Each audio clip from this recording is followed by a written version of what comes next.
Florence's white cane tapped against the polished marble floor. 3 taps. Pause. 2 more. She counted every step because counting was how she moved through a world she could no longer see. 37 steps from the entrance of the department store to the perfume counter. 12 more to the escalator she had no intention of taking. 9 to the left, and she should hit the corridor that led to the east exit where her sister Noel had promised to meet her 15 minutes ago. Noel was not there 15 minutes ago. Noel was not there now. Noel had answered a phone call from her boyfriend and wandered off somewhere between handbags and jewelry, leaving Florence standing in the middle of a luxury shopping center she had never wanted to visit in the first place. Florence adjusted the paper coffee cup in her left hand and shifted direction. She was off. She did not know she was off, but she was. The corridor she needed was 11 steps to her right, not 9 to her left. She was walking directly into the main atrium, where the floors were even more polished and the people moved faster and nobody paid attention to a woman with a white cane, because this was the kind of place where everyone was too busy spending money to notice anything else. She collided with something solid. Not a wall, not a display. A person. The impact was direct, center mass, and the coffee cup in her hand crushed between her body and theirs. The lid popped. Dark roast splashed forward, and she heard the liquid hit fabric, expensive fabric. The kind that absorbed liquid with a soft hiss instead of a wet slap. 3 people nearby gasped, actually gasped. Florence heard all 3 of them distinctly. One woman to her left sucked in air through her teeth. A man somewhere behind her muttered something in Korean. A third person, farther away, whispered, "Oh no." The silence that followed was heavy. The kind of silence that falls over a room when something has gone very wrong. Florence extended her hand forward, holding the crumpled napkin she had wrapped around the base of her cup. "I am so sorry. Here, let me." She was aiming about 6 inches, to the left of where the person actually stood. A hand caught her wrist. The grip was firm but not rough. Gentle, even. The person did not pull her.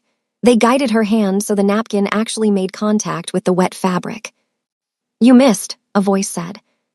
Low, calm. Male. There was the faintest trace of an accent underneath American English, like a shadow just beneath the surface of still water. And there was no anger in the voice, which confused Florence because the gasps she had heard told her she had just ruined something very expensive on someone very important. "I'm blind," Florence said flatly. "I miss a lot of things." She expected that to end the conversation. It usually did. People either apologized too much, got uncomfortable, or walked away. Those were the 3 responses she had cataloged over the past 3 years. Apology, discomfort, departure. This man did none of those things. "The coffee," he said. "Was it good before you wore it?" Florence paused. It was fine. Just fine. It was a $4 black coffee from the kiosk near the south entrance. It was not going to change my life. It changed my shirt. Florence pressed her lips together. She did not know what this man looked like. She did not know what his shirt looked like, or how much it cost, or why people around them were still frozen as though someone had pulled a fire alarm. She only knew that his hand was still on her wrist, his grip warm and steady, and that something about the way he spoke made her feel like he was not annoyed. He was interested, and people were not usually interested in Florence. Not anymore. "Can I replace your coffee?" he asked. "Can you replace your shirt?" she responded. The silence shifted. It was not uncomfortable this time. She heard something she could not see but could feel. He almost smiled. She did not know how she knew that. She just did. "Min Jun," a second male voice said from a few steps away. Sharp, tight. The voice of someone whose job was to keep things under control and who felt things slipping. "We should go. You have the meeting at 3. The hand on Florence's wrist did not move. "Cancel it," the man apparently named Min Jun said. The second voice went silent. The kind of silent that meant someone had just heard something they never expected to hear. Florence pulled her wrist back gently. "You don't need to cancel anything. I ruined your shirt and I'm sorry and I'm going to find my sister now." "You're going the wrong direction," Min Jun said. Florence felt heat rise in her cheeks. "And how would you know which direction I'm going?" "Because you've been walking toward the stockroom entrance for the last 30 steps. Unless your sister works here, the exit is behind you and to your right." Florence hated this. She hated needing directions. She hated being corrected. She hated that this stranger with his ruined shirt and his calm voice was right. "Fine," she said. "Thank you." She turned. She made it 4 steps before he spoke again. "Can I walk you to the exit?" "I don't need an escort." "I know. I'm offering anyway." Florence stopped. 3 years of blindness had taught her many things, but the most important one was this. She could hear intention in a voice the way sighted people could read a face. Pity had a frequency. Condescension had a texture. Genuine interest had a warmth that was almost impossible to fake. This man's voice was warm. She did not say yes. She just started walking, slower this time, and he fell into step beside her. He did not take her arm. He did not touch her cane. He simply walked at her pace, matching his stride to hers, and when they reached the east exit, he stopped. "Your sister," he said. "Brown jacket, talking on the phone near the fountain." Florence sighed. "That sounds like Noel." "She's about 40 feet to your left." Florence nodded. She started to walk away, then stopped. "I really am sorry about the shirt." "I'm not," Minjun said. Florence did not know what to do with that, so she did what she always did when something caught her off guard. She kept walking. She found Noel. Noel immediately started apologizing for disappearing, and then went dead silent when she looked over Florence's shoulder and saw 2 men in dark suits standing near the exit, one of them watching Florence walk away with an expression Noel could not quite read. "Who was that?" Noel asked. "I don't know," Florence said.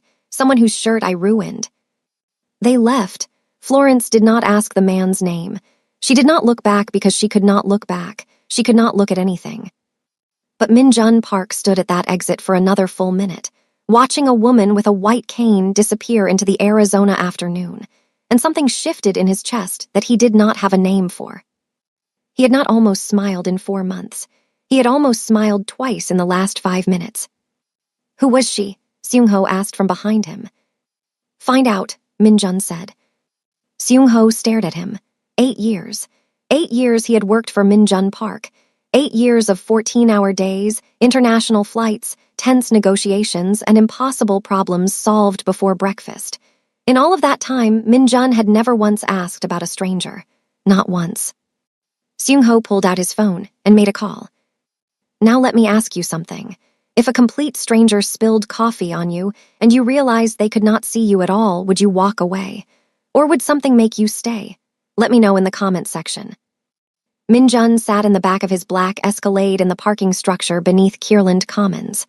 Seung-ho drove. The air conditioning hummed. Neither of them spoke for 3 full minutes, which was unusual because Seung-ho always had logistics to review, schedules to confirm, problems to solve. Today, Seung-ho was watching the rearview mirror. Minjun was staring out the window at nothing. "Her name is Florence Adami," Seung-ho finally said. 27, lives in Tempe. Lost her sight 3 years ago, degenerative retinal condition. Works as a voiceover artist. Freelance.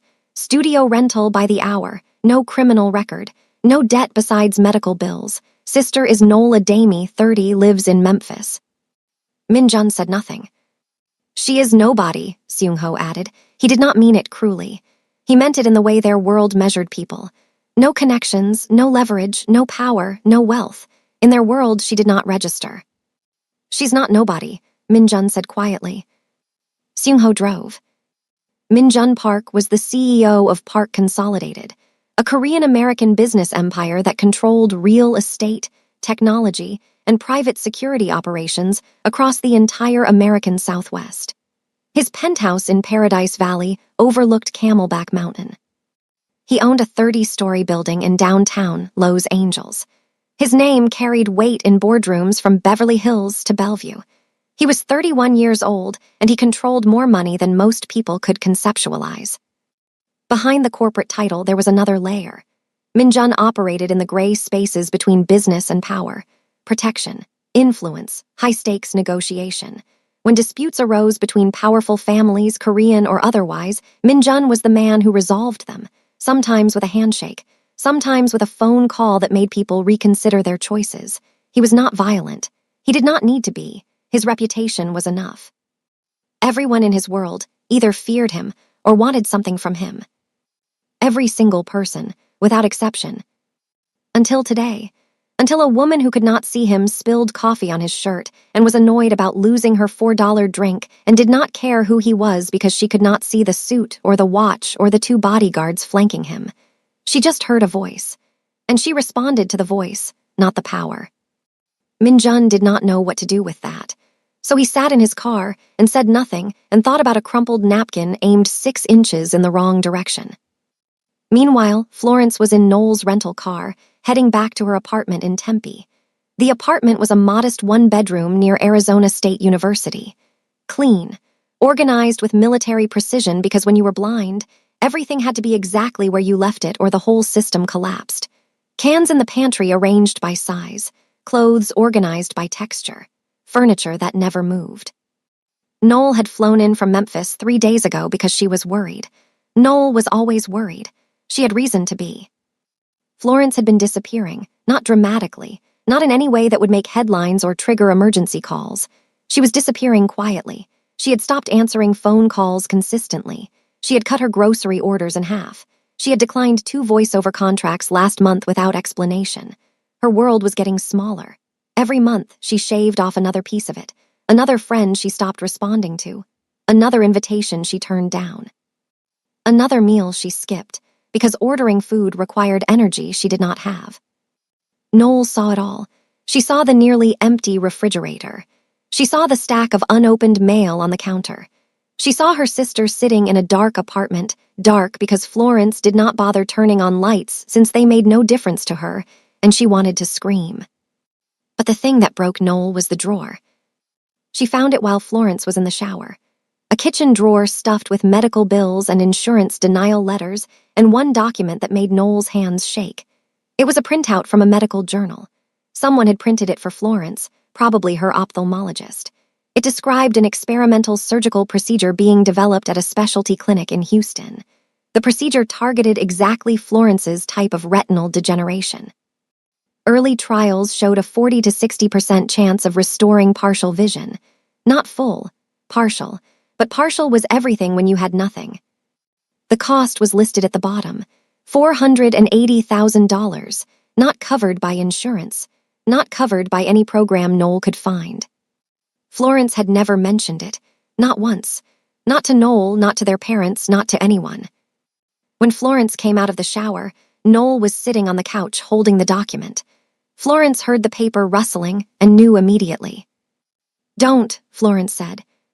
"Florence, this says there is a surgery that could." "I know what it says." "Why didn't you tell me?" "Because it doesn't matter. I cannot afford it. You cannot afford it. Mom and Dad cannot afford it. It might as well be a brochure for a vacation on Mars. We could fundraise, we could." "No, stop." Florence's voice was flat, not angry, tired. The kind of tired that came from 3 years of waking up in the dark and going to sleep in the dark and filling every hour in between with just enough activity to convince herself she was still living rather than just existing. "I have made peace with this," Florence said. Noel heard the lie. Florence heard herself say it and knew it was a lie too. But lies were easier than hope when hope cost $480,000. They did not speak about it again that night. Noel fell asleep on the couch. Florence lay in her bed and pressed her palms against her closed eyes and remembered what colors looked like. Red was the hardest. She was starting to forget red. The next morning, Florence walked to the small recording studio she rented by the hour for her voiceover work. It was a 15-minute walk she had memorized step by step. Left out the front door, 40 steps to the corner, right turn, 212 steps to the next intersection, cross, continue straight for another 300 steps. The studio entrance was between a nail salon and a print shop, and she could find it by the smell of acetone from the salon and the hum of the printers from the shop. She did not know that a black Escalade had been parked on her street since dawn. 3 days later, Florence was at a cafe in Old Town Scottsdale. It was called Cartel Coffee Lab, and she knew it well enough to navigate without help. 7 steps from the door to the counter. Order. Wait. 12 steps to the back wall. 3rd chair from the left. She always sat in the 3rd chair from the left because it was near an outlet where she could charge her phone and far enough from the speakers that she could hear her scripts through her earbuds without cranking the volume. She was reviewing a new audiobook narration contract, listening to the sample chapter through her earbuds and making mental notes on packing and tone. She was good at this, better than good. Before she lost her sight, Florence had been a rising broadcast journalist in Memphis. She had a voice that made people stop what they were doing and listen. After the blindness took her career, the voice was all she had left, and she had turned it into something that kept her rent paid and her dignity intact. Barely. She felt someone sit down across from her. The chair scraped softly against the concrete floor. She assumed it was a stranger taking the open seat. The cafe was usually crowded on Tuesdays. She removed one earbud and ignored them. "You take your coffee black," the voice said. "That explains why the stain on my shirt was so hard to remove." Florence went completely still. Low, calm, that shadow of an accent beneath the surface. She recognized it instantly. Her body recognized it before her brain caught up, which bothered her. "Are you following me?" she asked. "I am sitting in a coffee shop," Minjun said. "You walked in." This was technically true. What Florence did not know was that Minjun had learned her routine. He knew she came here every Tuesday and Thursday. He had chosen this specific day.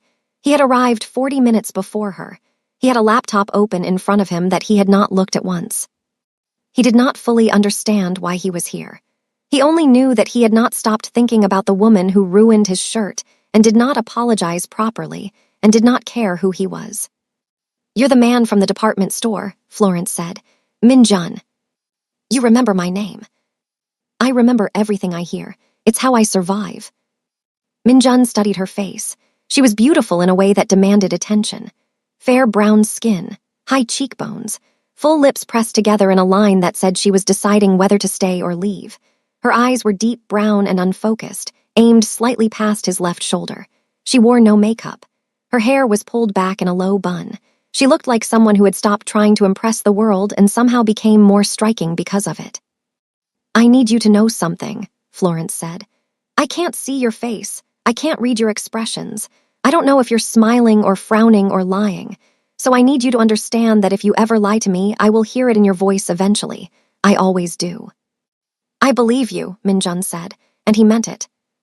They talked for 40 minutes. It started adversarial. Florence asked pointed questions. What did he do? He said he ran a company. What kind of company? A large one. She told him that was not an answer. He told her it was the only one he had right now. She said that was strike one. He asked how many strikes he got. She said 3, and then she was leaving. He asked about her work. She told him about voiceover narration, audiobooks, commercial spots. He asked her to demonstrate. Florence almost said no. Then something petty and competitive flickered inside her. The part of her that used to chase stories and nail live broadcasts and prove every doubter wrong. And she picked up a sugar packet from the table. She read the ingredients on the back of that sugar packet as if they were the opening paragraph of a best-selling novel. Her voice dropped half an octave. The pace slowed. Every word landed with precision and warmth and just enough dramatic tension to make dextrose sound like the beginning of an epic. Minjun laughed. It was genuine, unexpected. It came out of him before he could stop it, and the sound surprised even him. 3 tables away, Seung-ho, who was pretending to read a newspaper, nearly dropped his phone. He had not heard Minjun laugh in months. Florence heard the laugh and felt something warm spread through her chest. She ignored it. Minjun asked about her blindness directly. No tiptoeing, no careful phrasing, just a straightforward question, what happened? She appreciated the directness. Most people danced around it like the word blind was a landmine. Florence explained the condition, degenerative, gradual. She woke up one morning 3 years ago and the edges of her vision were gone, like someone was slowly pulling curtains closed from both sides. 6 months later, the center followed. She described it with a matter-of-fact tone that Minjun recognized. It was the same tone he used when he talked about his mother's death. It was the voice of someone who had packed their grief into a very small box and shoved it somewhere deep, where it could not interfere with daily function. He understood that voice. He used it every day. As they stood to leave, a man at the counter bumped into Florence roughly. Her cane clattered to the floor. The man muttered something under his breath about watching where she was going. Minjun's demeanor changed. The warmth vanished. Something cold and sharp replaced it, like a blade being unsheathed. He turned toward the man. The look on his face made the barista behind the counter take a full step back. Min-jun stepped close to the man, very close, and he said something so quietly that even Florence, with her heightened hearing, could not make out the words. The man went pale. He apologized to Florence loudly and clearly. He picked up her cane and held it out to her with both hands. Then he left the cafe quickly, almost running. Florence felt the shift in the room. The energy, the fear. It hung in the air like static before a thunderstorm. "What did you say to him?" she asked. "I asked him to apologize to you," Min-jun said. His voice was calm again, warm again. Florence did not believe that was all he said. She let it go, but she filed it away. That night, Min-jun was in his penthouse in Paradise Valley when his phone rang. The number on the screen made his jaw tighten. He answered it. The voice on the other end was male, older, cold, speaking in Korean. "She is going to become a problem for you, Min-jun, and you know what we do with problems." Min-jun hung up without responding. He stood at his window overlooking the Scottsdale skyline, the city glittering below him like a circuit board, and he dialed Seung-ho. "Double the detail on her," he said. "No one gets close." Over the next 2 weeks, Min-jun and Florence built a routine that neither of them acknowledged out loud. He appeared at the cafe every Tuesday and Thursday. They talked. He learned that she could identify every spice in any dish by smell alone. She learned that he loved old American jazz records, Coltrane and Miles Davis especially, which surprised her because she had expected something different from a Korean businessman. And she told him that, and he asked what she had expected, and she said K-pop, and he said he would rather listen to traffic. He started walking her home. She resisted fiercely. "I have walked myself home for 3 years. And I am walking in the same direction. You live in Paradise Valley. My apartment is in Tempe. Those are not the same direction." "They are today." She let him walk her. She told herself it was because arguing with him took more energy than agreeing. That was not the reason.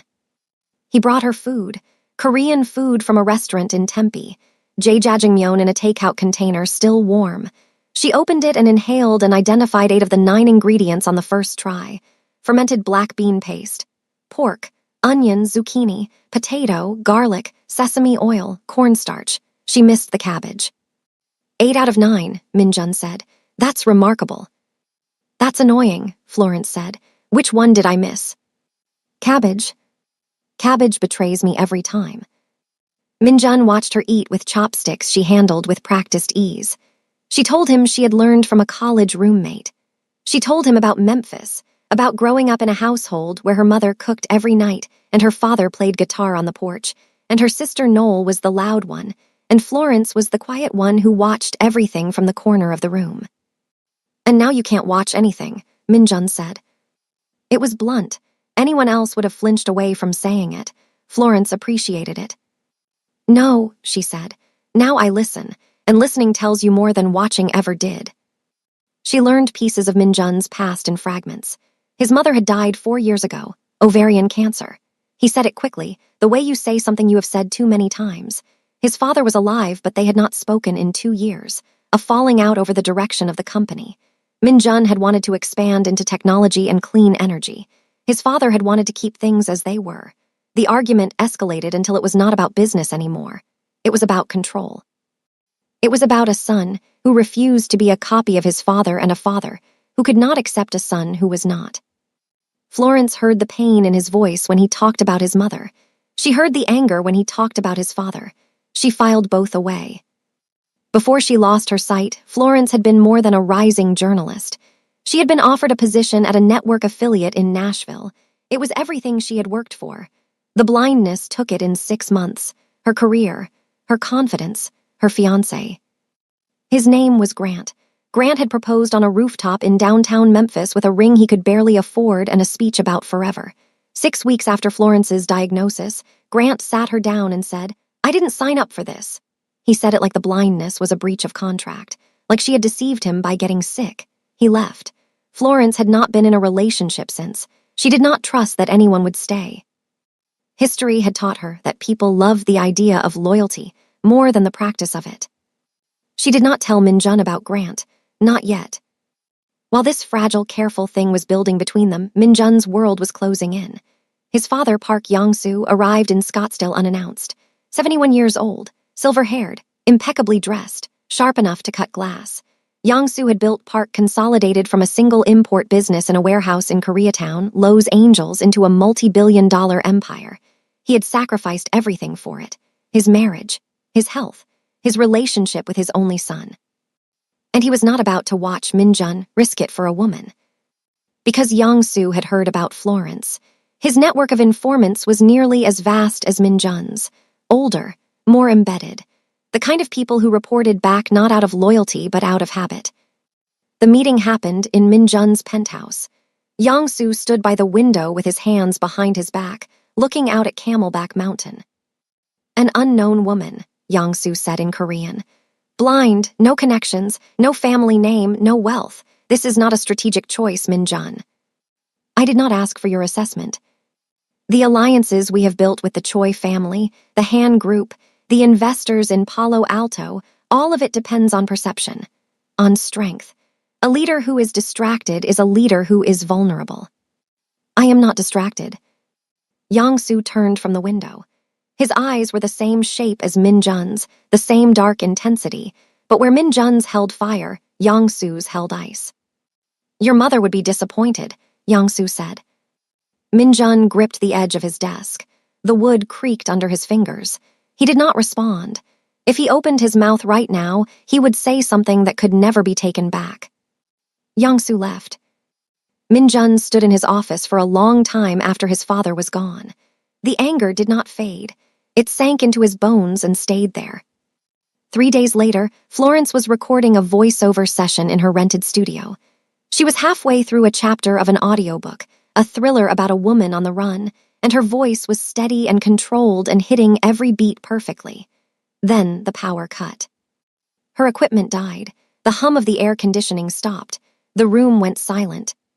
For Florence, the world did not change visually. It was dark before and it was dark now, but the sounds changed. The building sounds disappeared, and new sounds replaced them. Footsteps, heavy, deliberate, approaching her studio door. A piece of paper slid under the door with a soft hiss. Florence sat very still. She could not read it. She waited until the footsteps retreated and the power returned 10 minutes later. Her studio manager, a college kid named Devon, found the note and read it to her.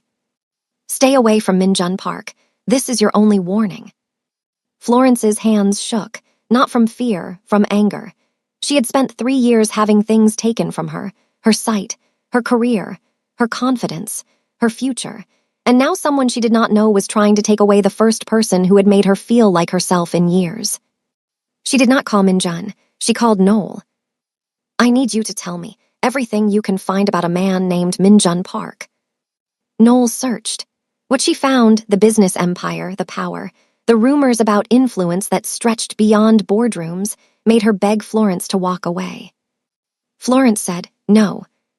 Florence confronted Minjun the next time he showed up at the cafe. She did not sit down. She stood in front of his table, cane in one hand, the other hand flat on the table's surface so she could ground herself physically, because what she was about to do required every ounce of courage she had. "You need to tell me who you really are," she said. "Right now, no half-truths. Someone threatened me and I think it is because of you, and I deserve to know why." The cafe went quiet. 2 baristas stopped mid-pour. A woman at a nearby table looked up from her laptop. Seung-ho, at his usual post 3 tables away, set down his newspaper. Minjun looked at Florence standing above him, jaw set, shoulders squared. She was 5'6" and 130 pounds, and she was staring in his general direction with unfocused eyes that somehow pinned him in place more effectively than anyone who had ever looked directly at him. He told her the truth, all of it. Park Consolidated was not just a business. It was a power structure, real estate, technology, and private security on the surface. Beneath that, a network of influence, protection, and strategic relationships that stretched from Scottsdale to San Francisco to Seoul. When disputes arose between powerful families, Minjun resolved them. When someone needed protection that law enforcement could not provide, they came to him. When deals needed to be made in rooms that did not officially exist, Min-jun was the man at the table. He told her he was not a good man by most people's definitions. He told her he had never harmed anyone who did not come at him first. He told her the people threatening her were likely connected to a rival operation, the Yoon family out of San Francisco, who had been trying to undermine his business for 2 years. Florence listened without interrupting. When he finished, she was quiet for 10 seconds. "Are you done?" "Yes." "Is any of it going to hurt me?" He paused, 1 beat 2. "Not while I'm alive." Florence sat down. She ordered her coffee, and something between them shifted from fragile to permanent, like wet concrete setting in the sun. But the Yoon family was not finished. Min-jun's operation to neutralize the Yoon threat was already underway when Seung-ho delivered news that changed everything. The Yoon family, through a network of shell companies and offshore accounts, had acquired controlling interest in the specialty medical clinic in Houston, the one that performed the experimental procedure for retinal degeneration, the one that could restore Florence's sight. The Yoons now controlled whether Florence would ever see again, and they knew exactly what that leverage was worth. Min-jun received this information in his office at 9 in the evening. He read Seung-ho's report twice. He set it down. He walked to the window. "Options," he said. "We could attempt a counter-acquisition, but they've locked the ownership structure behind 3 holding companies in 2 different countries. Legal challenge would take 18 months minimum. By then they'll have restructured again." The surgeon. "Dr. Patel, she's under a new employment contract with the Yoon-controlled entity, non-compete clause. She can't perform the procedure anywhere else for 3 years." Other surgeons. 1. Dr. Choi Hae-won in Seoul. He pioneered the technique before Dr. Patel adapted it. He's semi-retired, takes almost no patients. Min-jun filed that away. That night, he drove to Florence's apartment. He had not planned what to say. He sat in his car outside her building for 11 minutes before going in. She opened the door after his knock. She was wearing an oversized Memphis Grizzlies shirt and sweatpants, and her hair was down, and she was the most disarming thing he had ever encountered. He did not tell her about the clinic. Not yet. Instead, he kissed her. It happened because she said, "You're standing in my doorway breathing like something is wrong. Either tell me or come inside." He came inside. They stood in her small living room. She could feel the tension radiating off him like heat from asphalt. "What happened?" she asked. "I need to tell you something." "Then tell me." "I have not let anyone this close in a very long time, and I don't know how to do it without wanting to protect you from everything, and I know that makes you angry, and I don't know how to stop." Florence reached out. Her fingers found his jaw. She traced the line of it. She felt a small scar near his ear. She did not ask about it. Not now. She mapped his face with her fingertips the way she mapped every space she inhabited, carefully and thoroughly, until she had built a picture in her mind that was more detailed than anything eyes could have given her. She kissed him. It was soft at first, careful. 2 people who had forgotten how to be vulnerable remembering at the same time. Then it was not careful. Then it was his hands framing her face like she was the most important thing he had ever held, and her fingers gripping the front of his shirt, and both of them forgetting for a few minutes that the world outside this room was dangerous and complicated and closing in. The next morning, Seung-ho called with the news about the Yoon acquisition. Min-jun stood in Florence's kitchen, phone pressed to his ear. Watching her pour coffee, she could not see into a mug she had found by touch, and he realized the Yoons had just found the one weapon that could break them both. Min-jun went to war quietly. He did not tell Florence about the clinic. He told himself he was protecting her. He told himself he needed a solution before he presented the problem. But underneath those justifications, the truth was simpler and uglier. He was afraid. Afraid that if he told her someone had stolen her only chance at seeing again, and that it was because of him, she would do exactly what she should do. Leave. So he worked. Meetings in his Lowe's Angels high-rise with legal teams who specialized in corporate acquisition warfare. Encrypted calls with allies in Palo Alto and Bellevue. A flight to San Francisco to meet face-to-face with a contact who had inside knowledge of the Yoon family's financial structure. Florence noticed. He canceled their Thursday cafe meeting for the first time since the routine began. He still called every night, but his voice was different, distracted, clipped. She asked him what was wrong. He said work. She said, "That's not a real answer." He said it was the only one he had right now. She recognized that line. He had used it on her the very first time they talked. It was his deflection, his wall. Florence decided to give him space. This was her pattern. When things felt uncertain, she retreated, shrink the world a little more, pull back another inch, protect what was left.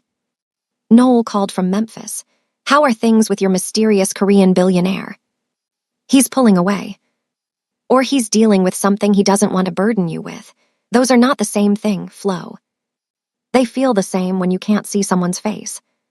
While Min Jun was fighting the Yoons from the front, someone was undermining him from behind. His own father. Park Yong-soo contacted the Yoon family through an intermediary. His proposal was simple. He would provide the Yoons access to Park Consolidated's West Coast shipping contracts, worth tens of millions annually, in exchange for them pressuring Min Jun to end his relationship with Florence. Yong-soo believed he was protecting the empire. He believed Florence was a vulnerability that rivals would exploit. He believed he was doing what any father would do. The Yoons agreed. But they went further than Yong-soo intended. They were not interested in simply pressuring Min Jun. They wanted leverage they could hold over him indefinitely, and Florence's eyes were that leverage. A woman showed up at Florence's apartment on a Wednesday afternoon. She introduced herself as Cynthia from a nonprofit called New Vision Partners. She said the organization had identified Florence through her ophthalmologist's records as a candidate for a fully funded experimental surgery at the Houston clinic. A new grant program. No cost to Florence, just a phone consultation to start the process. Florence was suspicious. She asked pointed questions. Cynthia had answers for all of them, a website, a phone number, references from other patients. It was a professional operation, well-funded and well-rehearsed because the Yoon family did not do anything halfway. Florence agreed to the phone consultation. The consultation was with a real doctor who had been recruited and compensated by the Yoons to deliver a specific message. The surgery could be scheduled within 6 weeks. No cost. All expenses covered. Travel, procedure, recovery. She just needed to come to Houston. Florence sat on her couch after the call ended and pressed her hands against her eyes. For the first time in 3 years, she let herself hope. Really hope. The kind of hope that cracked open the small box she had sealed her grief inside and let light pour in. She cried, not from sadness, from the terrifying possibility that she might see again. She almost called Min Jun. She did not. Something held her back, she did not know what. 2 days later, Seung-ho intercepted a communication between Yong-soo's intermediary and the Yoon family's financial officer. The communication detailed the full arrangement. Yong-soo's betrayal, the shipping contracts, the fake nonprofit, the surgery bait, all of it. Seung-ho brought the transcript to Min Jun. Min Jun read it in his penthouse office. He read it once.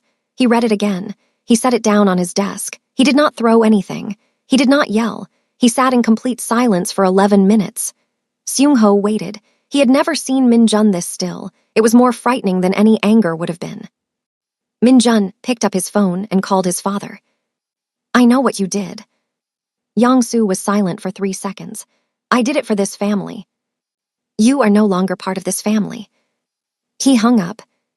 Then he went to Florence. He drove to Tempe himself, no Seung-ho, no security detail. He pounded on her apartment door with his fist, not his knuckles. Florence opened it. Her eyes were red. Swollen, she had been crying. The hope that had broken through was still written on her face, raw and exposed. "They told me they can fix my eyes, Min Jun," she said. And Min Jun stood in her doorway and realized that the next words out of his mouth were going to destroy the first real hope this woman had felt in 3 years. The hope he could see on her face like sunrise. And it was his fault. All of it. His world had reached into hers and poisoned the one thing she wanted most. He stepped inside and closed the door behind him. "We need to talk," he said. Min Jun told her everything.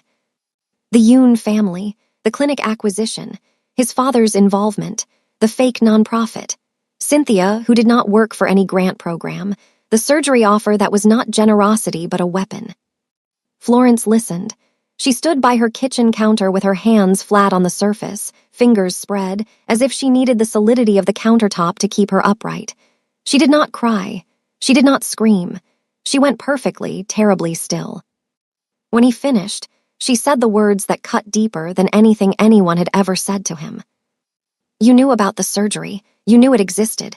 You knew about the clinic. How long have you known?" Min-jun hesitated. That hesitation was the answer. "Get out." "Florence, you knew there was something that could give me my sight back, and you didn't tell me. You made that decision for me, just like everyone else. Just like Grant. Just like every single person who has decided they know what's best for the blind woman. Get out of my apartment." She opened her front door. Her hand was steady on the knob. Her voice was steady. Everything about her was steady except the single tear that slid down her left cheek.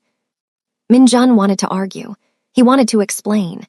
He wanted to tell her that he was trying to find a solution before bringing her the problem, that he was trying to protect her from false hope. But he heard her words, "You made that decision for me," and he understood with devastating clarity that she was right. He had done exactly what everyone else in her life had done. He had treated her like someone to be managed instead of someone to be trusted. He left. Florence closed the door. She stood behind it for a long time. Then she walked to her couch and sat down and did not move for 4 hours. She changed her phone number the next day. She stopped going to the cafe. She stopped leaving her apartment. The world she had been slowly shrinking for 3 years collapsed to the size of 4 walls and a locked door. Noel flew in from Memphis on the first available flight. She found Florence sitting on her kitchen floor in the middle of the afternoon, back against the cabinet, knees pulled to her chest. Not crying, just sitting. The lights were off. They were always off. "Flo," Noel whispered. "Don't say his name." "I wasn't going to. I was going to say your name. Florence, you need to eat."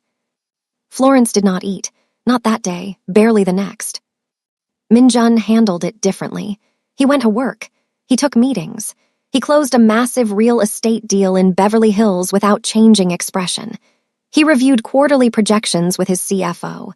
He approved a new security contract in Palo Alto. From the outside, he was functioning perfectly. Seung-ho saw the truth. Min-jun had stopped eating full meals. He slept 3 hours a night at most. He stood at his penthouse window in the dark and stared at the city below and saw nothing. The man who controlled a billion-dollar empire was hollowed out by the absence of one woman who had spilled coffee on his shirt in a department store 6 weeks ago. Seung-ho broke his own rule. 8 years of working for Min-jun, and he had never once offered personal advice. Professional counsel, strategic recommendations, tactical assessments, yes, but never personal. He sat across from Min-jun in his office on a Thursday evening and said something that landed like a grenade. "You are the most powerful man I have ever known, but you're losing the only person who ever made you human. Fix it. Not with money, not with protection, not with strategy. Fix it by being the man she actually needs, not the man who decides things for her, the man who trusts her enough to decide for herself." Min-jun stared at him. "That's all," Seung-ho said and left the room. Min-jun sat alone for a long time. Then he moved. In 48 hours, he made 3 decisions that would reshape everything. First, he cut his father off completely. Yang-soo was removed from all Park consolidated accounts, stripped of board access, and blocked from every communication channel within the organization. It was surgical, clean, absolute. Second, he contacted Dr. Choi Hae-won in Seoul directly, the semi-retired specialist who had pioneered the retinal procedure. Min-jun flew to Seoul on his private jet, walked into Dr. Choi's office at Samsung Medical Center, and sat across from a 63-year-old surgeon who had turned down every patient referral for the past 2 years.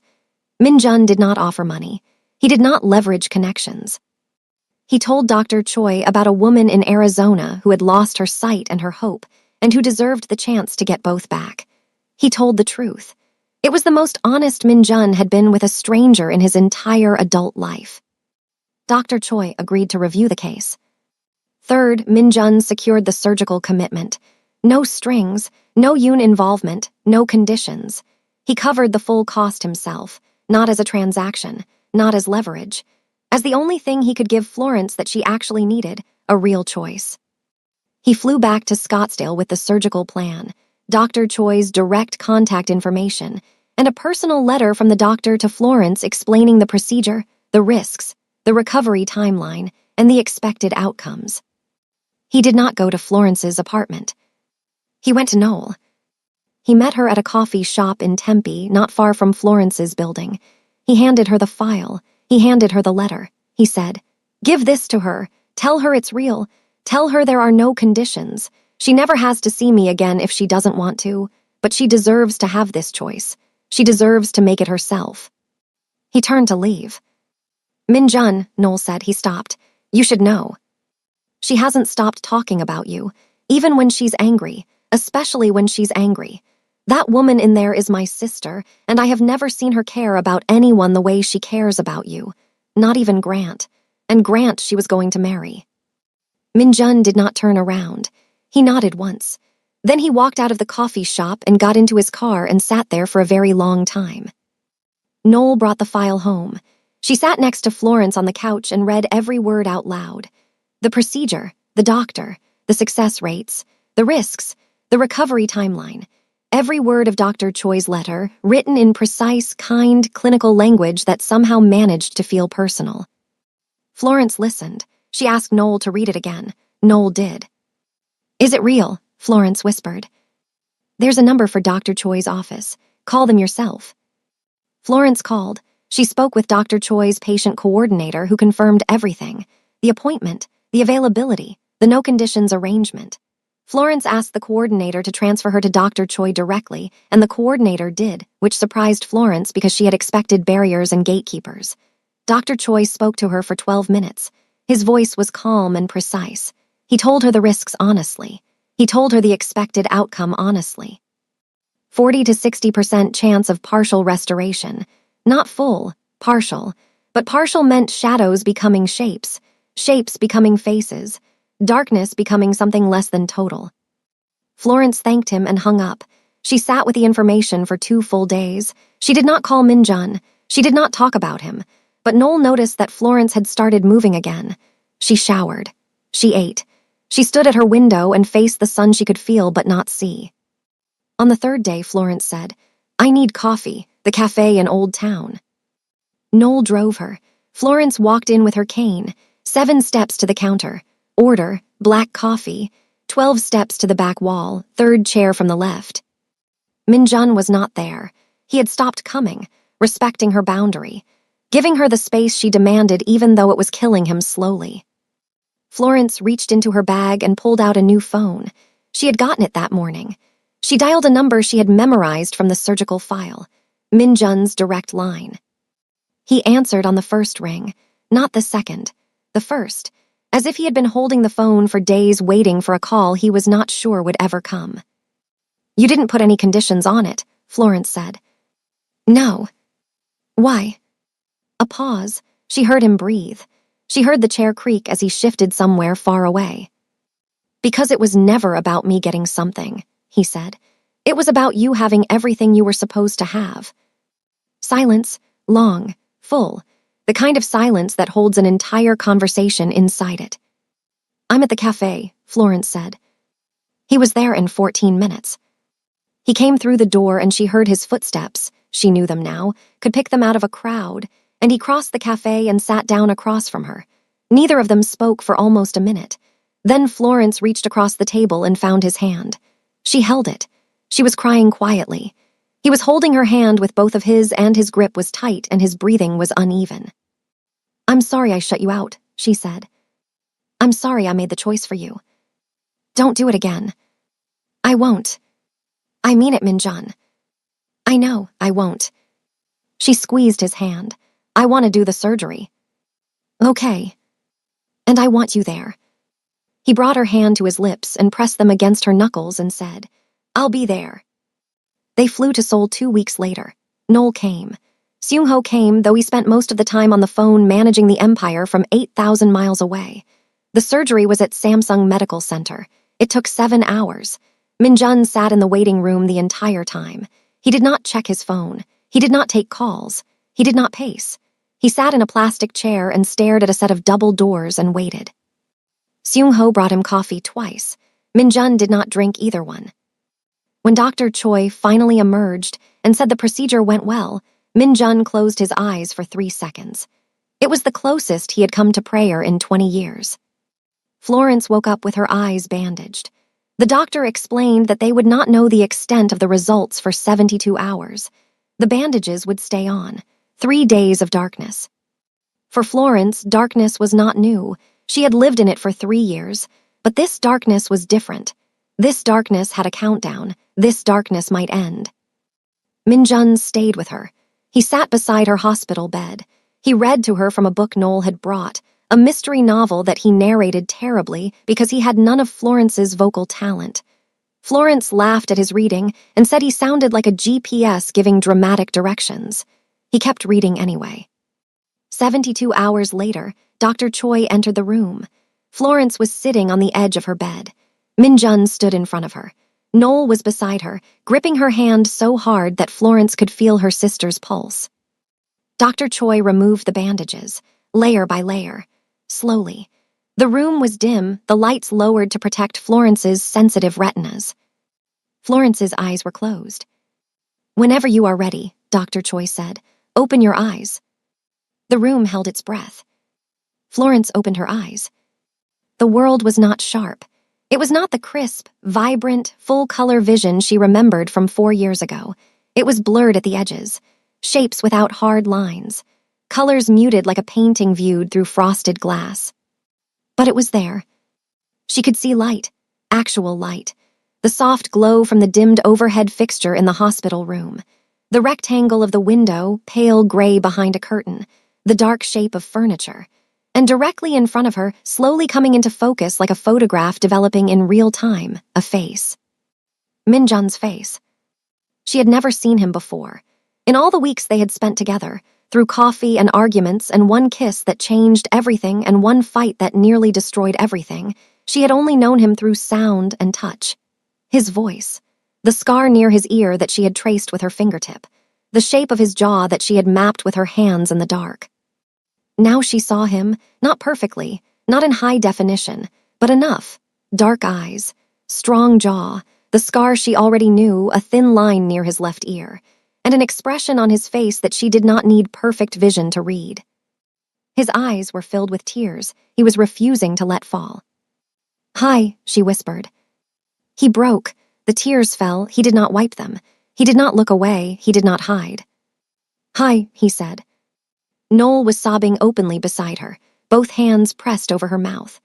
Dr. Choi was smiling the quiet, satisfied smile of a man who had seen this moment before and never tired of it. Florence reached up and touched Min-jun's face. But this time, she watched her own hand do it.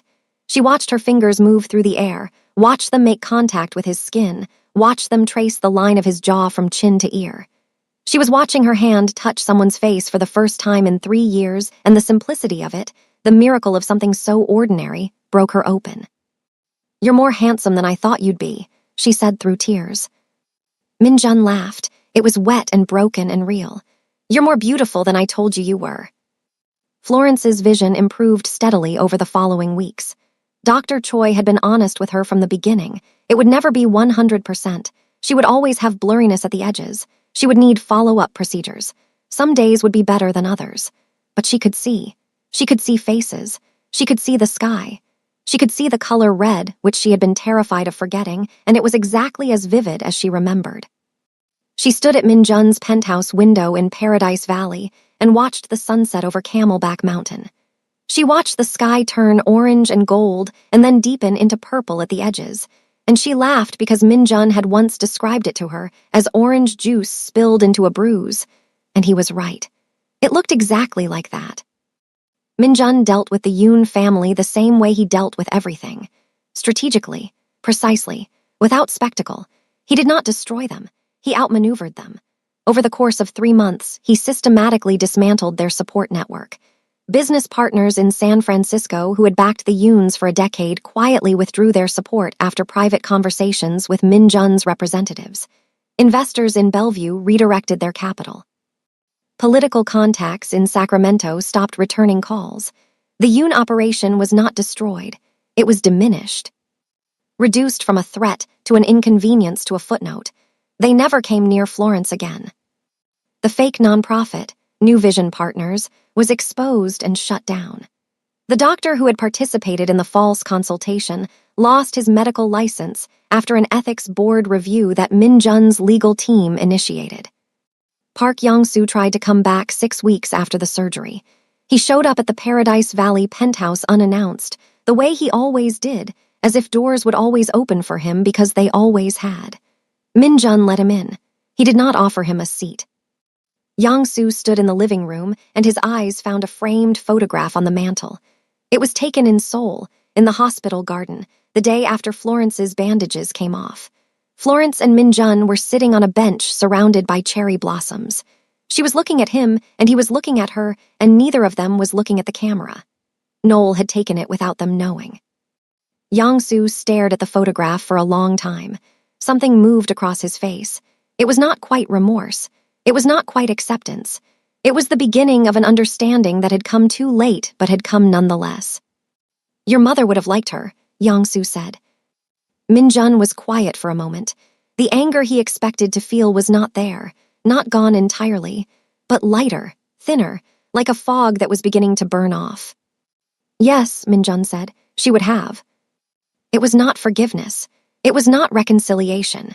It was two men standing in a room acknowledging that the distance between them might not be permanent, that roads, even long and broken ones, sometimes led back to the same place. Yang-soo left quietly. Min-jun watched him go and felt something he had not felt in 2 years. Not peace, exactly. Something close.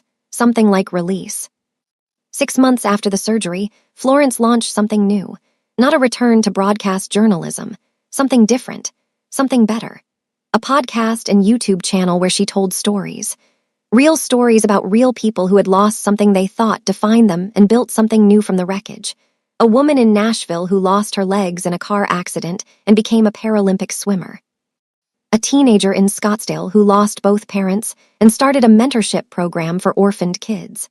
A man in Palo Alto who lost his fortune and found purpose teaching financial literacy in underserved communities. Florence told their stories with the same voice that had once made sugar packet ingredients sound like literature. The audience grew fast. Tens of thousands of listeners in the first month. Hundreds of thousands by the third. There was something about her delivery, her empathy, the way she spoke about loss without self-pity and about hope without naivety, that resonated with people who had been through their own dark rooms and come out the other side. She recorded from a proper studio in Scottsdale. Min-jun had built it for her. She had fought him on it for 3 weeks, insisting she did not need it, insisting she could keep renting by the hour, insisting she was not going to be the woman who let a man solve her problems with money. "It's not a gift," Min-jun told her. "It's an investment. I expect a return." "And what return is that?" "Having to listen to you practice at midnight. I consider that fair compensation." She moved into the studio the next week. She and Min-jun did not rush anything. They had earned that patience through damage and repair. She kept her apartment in Tempe for 3 more months before she admitted to herself that she spent every night at the Paradise Valley penthouse anyway, and paying rent on an empty apartment was foolish. She moved in on a Saturday. Min-jun cleared half his closet without being asked, which Florence later told Noel was the most romantic thing anyone had ever done for her. Noel visited every 6 weeks. She and Seung-ho had developed an unlikely friendship built on a shared commitment to keeping their respective people alive and functional. Noel called him Mr. Serious. He called her Miss Memphis. Neither of them admitted that they looked forward to seeing each other. On a Tuesday evening in November, Florence and Min-jun were in the back of his car, driving through Scottsdale. It was after dark. The city was lit up, streets lined with warm light, storefronts glowing, headlights streaming past in the opposite direction.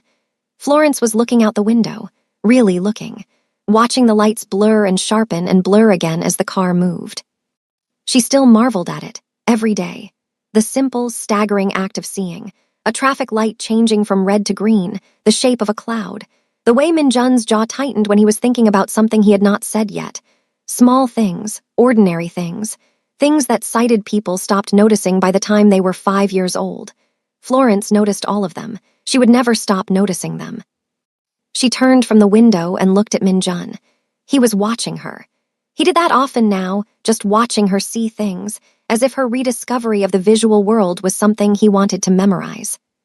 "Do you remember what you said to me in the cafe?" she asked. "The very first time." He thought about it. "I said you missed."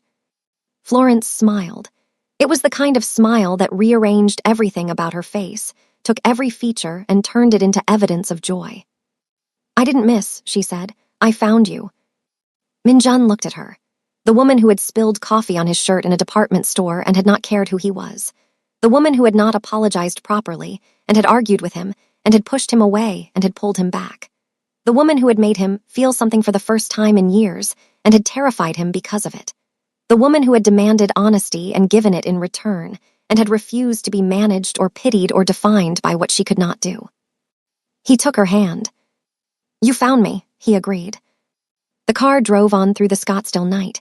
The city glittered on both sides of them. Florence watched every single light. Some people come into your life like a collision. Sudden, messy, unplanned.